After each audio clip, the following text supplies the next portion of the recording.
Asalamu alaikum warahmatullahi wabarakatuh. Nasikia wewe ndio ni Jack Opondo. Zack Opondo. Nasikia kuna video zako na trend sana, unachoma nguo za bibi zako. Nasikia bibi zako imekucheat, umemsamea 10 times lakini bado ya change. Unajua cheating wife ukimsamea muingize kwa nyumba, ameshajua weakness yako. Kwa sababu anajua atafanya hivyo, akubembeleze tena, msamee. Atafanya kitu alifanya, ukamsamee tena umsamee. That is the things ambao unafanyika na nini? Cheating women. Unanipata? Na pia the cheating men. So, Zack Opondo, nasikia bibi yako amekucheat, umemwacha. Kulingana na vitu nakuja naona. Mimi nataka kuuliza, hao watoto umejua kama ni wako? Madam, boss, nenda ufanye DNA test ya watoto. Sawa, already umeshamwacha, umechoma nguo, tumeona umechoma nguo. Good step.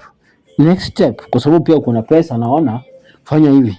Chukua watoto wako, enda fanyie DNA. Ukipata watoto ni wako, lea.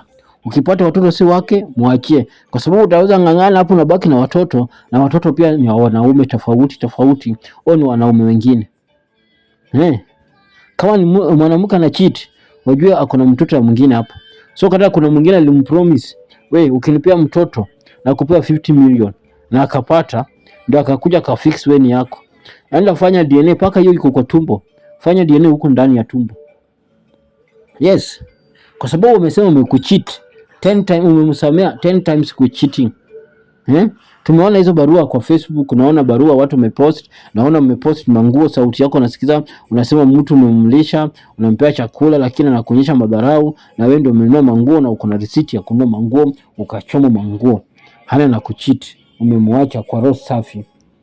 So sisi pia tunaomba hivi, umefanya step number 1, step ya hasira. Hiyo ni step ya hasira, umemalizana nayo. So kuja kwa step ya knowledge, step sasa ya heshima.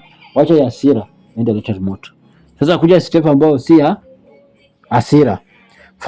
Chukua watoto wote watatu, paka ile kwa tumbo, enda fanya DNA test.